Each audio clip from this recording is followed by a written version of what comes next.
Bonjour et bienvenue sur la chaîne Izanami, ravi de vous retrouver aujourd'hui avec ce magnifique beau temps. Ça faisait un moment qu'il n'a pas fait beau, j'ai pas pu faire beaucoup de vidéos. Aujourd'hui, je vous donne rendez-vous dans la préfecture de Kanagawa, plus précisément au pied du barrage de Miho. Alors pourquoi aujourd'hui je vous présente le barrage de Miho? Vous allez me dire, ouais, mais c'est un barrage un petit peu comme un autre. Alors en fait, c'est un barrage qui est multifonctionnel, retenir de l'eau en grande quantité, fabriquer de l'électricité, ensuite régler les crues. Les constructions ont débuté en 1969 pour être achevées en 1978. La construction du barrage a quand même impliqué 233 déménagements de foyers, donc en fait ils ont pris les maisons, ils les ont déplacées pour pouvoir construire le barrage. Ce barrage en fait il retient 3 rivières. On va regarder ça tout à l'heure quand je serai en haut, ce sera plus facile pour vous expliquer, puis vous comprendrez mieux. Donc voilà, vous savez qu'au Japon, on a la saison des pluies, on a la saison des typhons. Donc pendant cette période-là, il y a énormément d'eau qui s'accumule, qui vont dans les rivières et ça a causé d'énormément de dégâts. Donc le gouvernement japonais a investi pas mal d'argent de ce genre de barrage.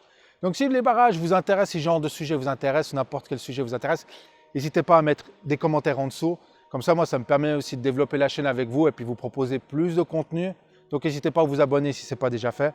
Il y a plus à visiter que parler sur le barrage. Allez, je vous fais une petite visite guidée, c'est parti, on y va. Je vous parlais que c'est un barrage multi-usage dont une des fonctions était de produire de l'électricité. Donc c'est un barrage pas tout à fait hydroélectrique. Il a été vraiment considéré comme un barrage multi-usage. Voilà, alors comment est fabriquée l'électricité? En fait, c'est tout simple. Il turbine l'eau depuis le sommet qui est il y a une descente de chute de 71,9 mètres. Bon, allez, on va dire 72 mètres. On va arrondir le truc. Et en fait, c'est grâce à cette turbine qu'en fait l'eau vient depuis une canalisation forcée. L'eau est projetée dans ces ailettes qui fait tourner en fait cette turbine. Et en haut, il y a une génératrice, il y a un générateur de courant qui fabrique l'électricité. Bon, je ne suis pas expert dans le domaine, mais en gros, c'est ça. Donc voilà. Pour les amoureux des chiffres, il y a un petit panneau. Voilà. Ici, on a le barrage. Paf. Il y a la conduite forcée qui descend. Paf. Et ici, ce qu'on trouve ici, c'est ça, la turbine. Donc ensuite avec le générateur de courant. Il y a une production de 7,450 kW à un débit de 12 mètres cubes seconde. Voilà, apparemment ce qui est écrit c'est la hauteur de chute, 71 mètres, etc. etc. Bon, après, voilà, on ne va pas trop rentrer dans les détails. Sinon, je vais en perdre certains. Bon, après, je ne suis pas spécialisé dans le domaine. Hein. Le barrage, il a la particularité d'être fait en enrochement. Alors, comme on peut le voir, bon, alors en fait, sur mon doigt ici en bleu, c'est l'eau, évidemment. Ensuite, en brun est écrit le rocher. Ensuite, ils ont mis en gris un filtre. Ensuite, je ne sais pas ce qu'ils entendent par Koa. Ensuite, ils ont mis un filtre, une partie d'enrochement. Donc, ça c'est incroyable comme construction. Ici, il se trouve le barrage, ce qui est la partie en béton. Ici, c'est ce qui est la partie en rocher. Et ensuite, ici, moi, je me trouve environ par là, à ce moment-là, par ici. Donc ensuite, là, c'était la canalisation, la conduite forcée, où est amené l'eau pour aller turbiner, en fait, dans cette usine ici. Ici se trouve la centrale hydroélectrique. À l'arrière, on voit ce gros tuyau, cette conduite forcée. L'eau est acheminée en fait depuis ce tuyau jusque dans la centrale. L'eau est turbinée ensuite. On ne le voit pas, mais on peut peut-être l'entendre au micro. Juste là derrière, il y a la sortie de la turbine. On entend qu'il y a énormément d'eau qui arrive à la fois. Il y a une machine à boisson. Je ne l'avais pas vu en arrivant.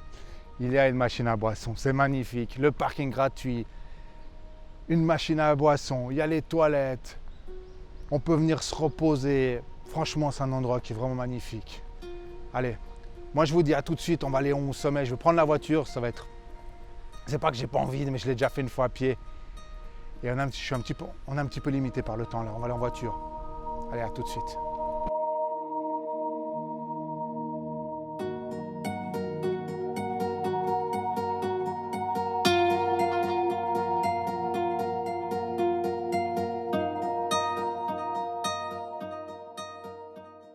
Rejoindre le pied du barrage du bas en haut.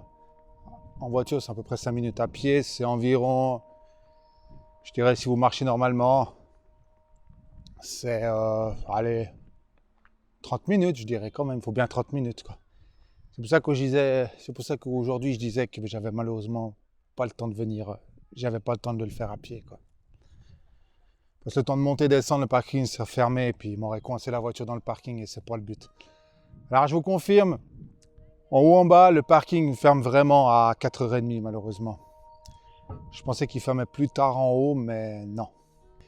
Je vous parle de la route, je vais vous montrer comment ça se passe là. Vous avez le choix, soit entre l'escalier ou bien la route qui sillonne à travers le barrage comme ceci. Alors pour venir sur le barrage, c'est interdit aux véhicules, mais vous pouvez venir, je crois qu'à vélo, il n'y a pas de problème. Oui. Alors en fait, ce qui est pas mal ici, c'est que vous avez un loueur de vélo qui est juste un peu plus loin là-bas. Mais je vous mettrai tout l'adresse dans le... J'espère qu'on va m'entendre avec le vent. Je vous mettrai tout dans la description, là où louer le vélo, etc. Donc voilà. Donc ça permet en fait de faire un petit tour du lac Tanzawa. Tanzawa. Là, il faut penser un petit peu à la Tanzanie, mais on n'y est pas du tout. Mais...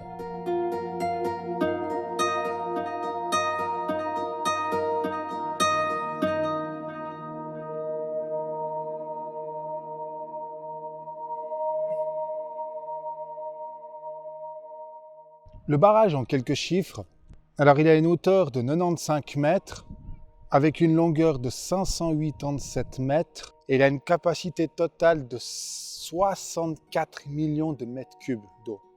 Alors, ce qui est déjà énorme, on va dire. Et la superficie du lac, au total, elle est de 218 hectares. Donc, 1 hectare équivaut à 10 000 mètres carrés. Donc, imaginez-vous la superficie. On verra peut-être pas bien sur la vidéo, mais le lac il continue vraiment jusqu'au fond parce qu'en fait, avant qu'ils construisent le barrage, il y avait 3 rivières qui se rejoignaient.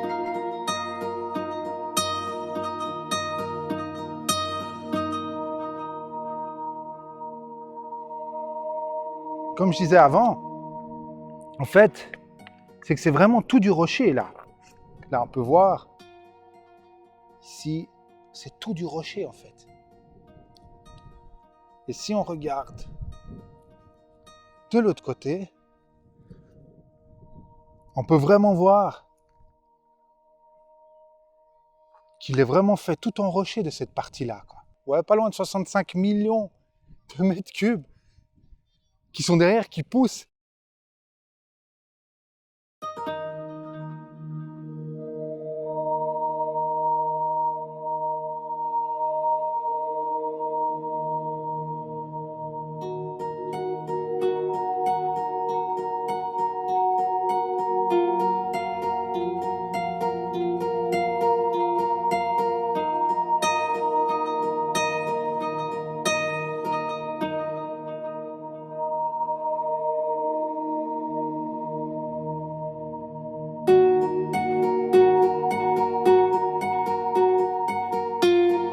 Nous y sommes. Je me trouve sur la partie qui est faite en béton.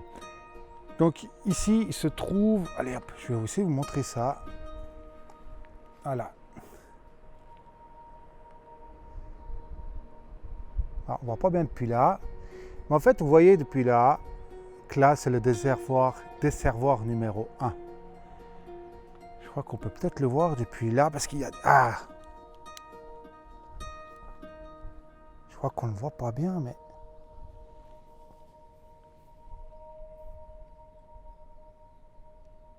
Ah, on ne voit pas bien. Merde.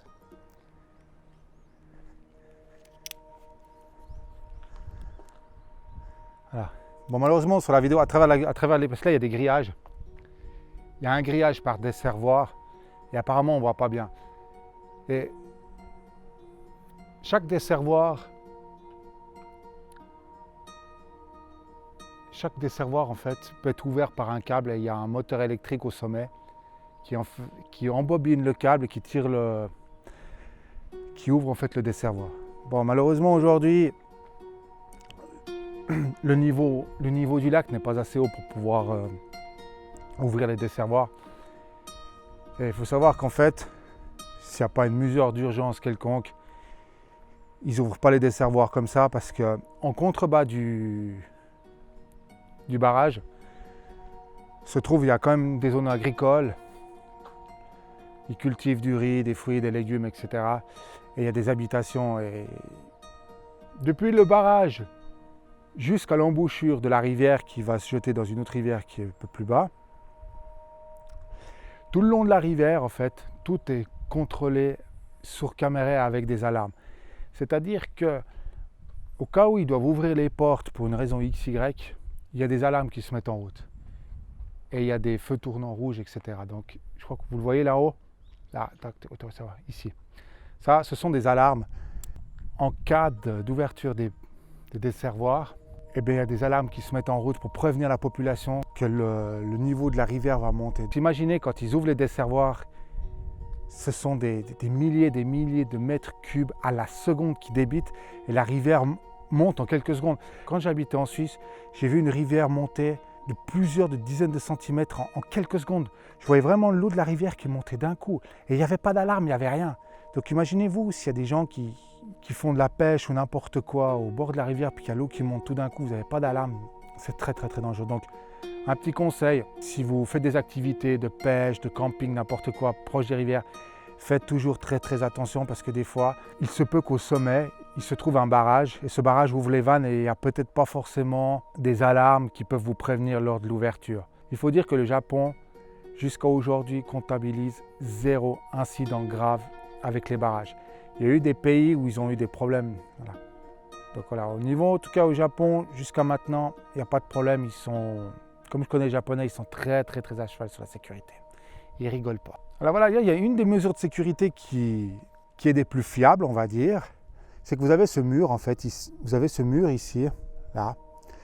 Si l'eau du barrage vient monter trop vite et qu'il y aura un problème, si par exemple l'eau vient monter et qu'ils ne peuvent pas ouvrir les desservoirs pour une raison XY, panne d'électricité, une panne technique ou que sais-je, eh ben l'eau peut s'échapper par ici. Donc en fait, l'eau passe par-dessus le mur. Et ensuite, cette eau est canalisée dans ce couloir et en fait qui rejoint un autre couloir sur l'extérieur.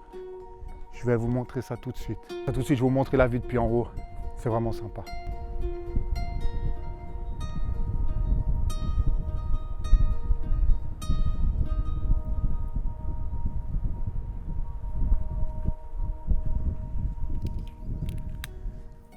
Alors tout a été vraiment pensé parce que lorsqu'ils ouvrent les desservoirs, eh ben en fait l'eau plonge dans un bassin et ralentit grâce à ce bassin. Ensuite, ce qui permet d'éviter un désastre, on va dire écologique, hein, tout simplement parce que si vous avez tous ces milliers de mètres cubes d'eau à la seconde qui part en bas dans la rivière, je n'ose pas imaginer les dégâts. Donc voilà, j'ai vu en plus qu'il y avait quelques pêcheurs qui essayaient d'attraper du poisson un peu plus bas. Donc voilà, ces barrages, c'est vrai que ça pourrait paraître moche comme ça dans le paysage, mais à quelque part c'est un mal nécessaire, quoi. Retient l'eau, bon, on peut fabriquer l'électricité, on peut faire des stocks d'eau potable pour l'industrie, etc.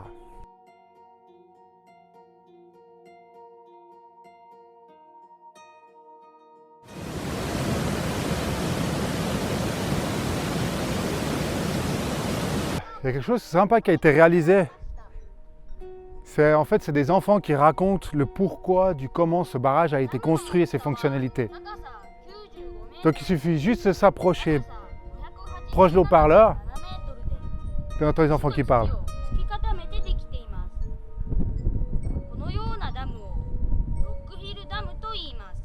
Voilà. Voilà, on a des petites explications.